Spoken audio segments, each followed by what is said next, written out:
আসসালামু আলাইকুম সুপ্রিয় দর্শক এবং আমার প্রিয় বন্ধুরা কেমন আছেন সবাই। আজকের ভিডিওতে আমরা আলবেনিয়ার টিআরসি সম্পর্কে আলোচনা করব। বর্তমানে বাংলাদেশ থেকে যারা আলবেনিয়াতে যাচ্ছেন মূলত কাজের উদ্দেশ্যে ওয়ার্ক পারমিট ভিসা নিয়ে যারা যাবেন, আমি অন্যান্য ভিসার কথা বলবো না, শুধুমাত্র ওয়ার্ক পারমিট ভিসার কথা বলবো।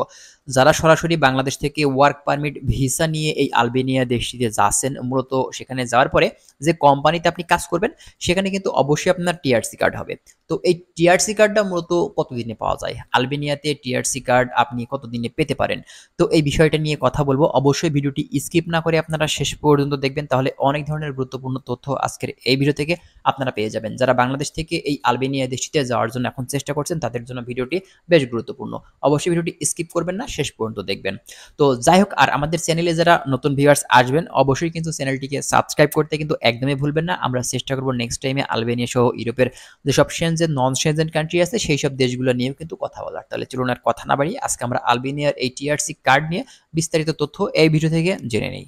আচ্ছা, আলবেনিয়ার টিআরসি বিষয়ে কথা বলতে গেলে ফার্স্টে বলতে হবে অবশ্যই কিন্তু আপনাকে বাংলাদেশ থেকে বৈধভাবে এই দেশটিতে ওয়ার্ক পারমিট ভিসা নিয়ে কিন্তু আপনাকে যেতে হবে। পরবর্তীতে আপনি আলবেনিয়াতে যখন যাবেন, আলবেনিয়াতে যখন আপনি কাজ করবেন বৈধ উপায়ে, একটি কোম্পানিতে যখন আপনি বৈধ উপায়ে কাজ করবেন, কোনো জায়গাতে মানে মুভ টুফ না করে, দেখা যাচ্ছে আপনি আলবেনিয়াতে যাচ্ছেন, আলবেনিয়াতে যাওয়ার পরে সেখানে একটি কোম্পানিতে আপনি কাজ করছেন, তো আপনি সেখানে অনলি 2 থেকে 3 মাসের ভিতরে কিন্তু আলবেনিয়ার একটি টিআরসি কার্ড আপনি কিন্তু পেয়ে যাবেন। আর টিআরসি মানে তো বুঝতে পারছেন, এটা হচ্ছে টেম্পোরারি রেসিডেন্স কার্ড, যার ভিসার মেয়াদটা থাকবে হচ্ছে আপনার 1 বছরের। আপনাকে 1 বছরের একটি ভিসার মেয়াদ কিন্তু করে দেওয়া হবে সেই টিআরসিতে, এবং ওই টিআরসি আপনার যখনই বছর পার হয়ে যাবে তখন কিন্তু সেটা আবারও নবায়ন করতে হবে। তো টিআরসিটার পরে পরবর্তীতে আপনি পিআর কখন পেতে পারেন, পার্মানেন্ট রেসিডেন্স কার্ড বা পাসপোর্ট, সেখান থেকে আপনি কখন নিতে পারেন? দেখুন, আপনি পরপর 5 বার যখন এই আলবেনিয়া দেশটিতে এই টিআরসি কার্ডটা আপনি রিনিউ করবেন, পরবর্তীতে কিন্তু আপনি এই পার্মানেন্ট রেসিডেন্স বা পিআর এর জন্য আপনি সরকারের কাছে কিন্তু আবেদন করতে পারবেন। আর অবশ্যই সেজন্য আপনাকে এই আলবেনিয়া দেশটিতে বৈধভাবে থাকতে হবে এবং মান্থলি যে সরকারি ট্যাক্স আছে সেটা কিন্তু আপনাকে পে করা লাগবে। বৈধভাবে আপনাকে কিন্তু এই দেশটিতে থাকতে হবে দীর্ঘদিন ধরে, তাহলেই কিন্তু আপনি এই দেশে পার্মানেন্ট রেসিডেন্স কিন্তু নিতে পারবেন। আর ভবিষ্যতে আপনি কিন্তু এই আলবেনিয়া দেশটি থেকে গভর্নমেন্ট থেকে আপনি সিটিজেনশিপ লাভও কিন্তু করতে পারেন। তবে আলবেনিয়াতে কিন্তু আপনার সিটিজেনশিপ নেওয়ার বেশ কিছু সিস্টেম আছে, সেটা হচ্ছে আপনি সেখানে বড়সড় একটা ইনভেস্ট করে মানে বিজনেসের মাধ্যমেও কিন্তু সেখান থেকে আপনি পার্মানেন্ট রেসিডেন্স এবং সিটিজেনশিপ ভবিষ্যতে কিন্তু সেখান থেকে নিতে পারবেন। তো বেশ কিছু সিস্টেম আছে যেটা দিয়ে কিন্তু আপনি এই দেশটিতে পার্মানেন্ট রেসিডেন্স কার্ড এবং সিটিজেনশিপ কিন্তু লাভ করতে পারবেন। তো আপনি যেহেতু কাজের উদ্দেশ্যে এই আলবেনিয়াতে দেশটি যাচ্ছেন, তো আপনার ফার্স্ট প্রসেসে কিন্তু টিআরসি কার্ড করা লাগবে কোম্পানি থেকে। পরবর্তীতে আপনি পরপর 5 বার করা যখন হয়ে যাবে রেনোটা, তখন কিন্তু আপনি এই পার্মানেন্ট রেসিডেন্সির জন্য আবেদন করতে পারবেন। আর টিআরসির বিষয়টা হচ্ছে আপনি 2 থেকে 3 মাস আপনি ফার্স্টে যখনই যাবেন আপনাকে মেডিকেল করাবে, মেডিকেল করানোর পরে সেখান থেকে আপনার রিপোর্টগুলো তারা দেখবে, পরবর্তীতে কিন্তু আপনার এই টিআরসি কার্ডের জন্য তারা আবেদন করবে। তো এটাই হচ্ছে মূলত আপনার এই আলবেনিয়া দেশের যে টিআরসি কার্ডের সিস্টেম।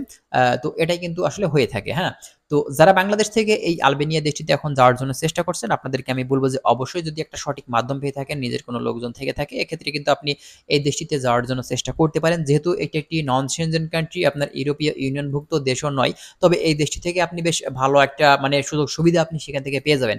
আর আলবেনিয়া হচ্ছে আপনার একটি মুসলিম কান্ট্রি, সেখানে কিন্তু অনায়াসে আপনি হালাল খাবার পেয়ে যাবেন এবং সেখানে আপনি নামাজ কালাম করা, মসজিদ এ টু জেড সবকিছু কিন্তু আপনি এই জায়গাতে পেয়ে যাবেন। যেহেতু অনেকেই আসলে হালাল খাবারের বিষয়ে কিন্তু অনেকেই জিজ্ঞাসা করে থাকে যে আলবেনিয়াতে গেলে আপনার হালাল খাবার পাওয়া যাবে কিনা বা সেখানে নামাজ কালাম করার কোনো সিস্টেম আছে কিনা। তো আপনারা জানেন কিনা জানি না, আলবেনিয়া কিন্তু একটি মুসলিম প্রধান দেশ। এই দেশে কিন্তু বেশিরভাগই আপনার মুসলমানরা কিন্তু এখানে থাকে। ঠিক আছে? আর যারা এখন এই আলবেনিয়াতে যাবেন অবশ্যই আমি বলব যে দেখুন, যেহেতু আপনার ইউরোপীয় যেসব নন সেনজেন কান্ট্রি আছে, মূলত নন সেনজেন কান্ট্রিগুলোর ভিতরে বর্তমানে এখন আলবেনিয়াতে শ্রমিক যাচ্ছে, তবে আপনার ভিসার যে কার্যক্রমগুলো এগুলো কিন্তু হাতে গোনা কিছু এজেন্সি কাজ করছে। আর আলবেনিয়াতে বেশ কিছু সমস্যাও আছে, সেটা কিন্তু আপনারা হয়তো অনেকেই জানেন। সেটা আপনার এয়ারপোর্ট থেকে ব্যাগ দেওয়ার বেশ কিছু সমস্যা আছে। এখন এটা যে কার কপালে কি থাকে এটা কিন্তু ভাই বলা যায় না। ঠিক আছে? তারপরেও এখন বিভিন্ন এজেন্সি বিভিন্ন ওয়েতে কিন্তু এখন পাঠাচ্ছে আপনার ইমিগ্রেশন বডি কন্ট্রাক্ট বা দেখা যাচ্ছে রিস পেমেন্টে অনেক সিস্টেম করে কিন্তু পাঠাচ্ছে।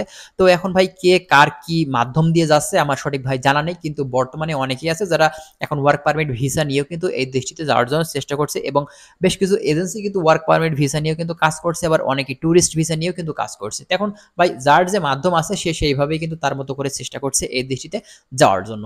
তো যাই হোক, আপনারা এখন যাদের মাধ্যমেই যান না কেন, অবশ্যই আপনারা একটু জেনে বুঝে তারপরে কিন্তু যাওয়ার চেষ্টা করবেন। সেক্ষেত্রে আপনার জন্য কিন্তু ভালো হবে। আর অবশ্যই যার মাধ্যম দিয়ে যাবেন, একটি এগ্রিমেন্ট বা চুক্তি করবেন, সেক্ষেত্রে আপনার জন্য কিন্তু ভালো হবে। ঠিক আছে?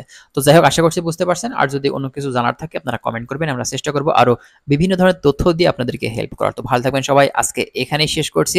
আর যারা আমাদের চ্যানেলে নতুন এসেছেন, চ্যানেলটিকে সাবস্ক্রাইব করতে কিন্তু একদমই ভুলবেন না। আমরা নেক্সট টাইমে কিন্তু আরো বিভিন্ন ধরনের তথ্য দিয়ে আপনাদেরকে হেল্প করব। তো ভালো থাকুন সবাই। আল্লাহ হাফেজ।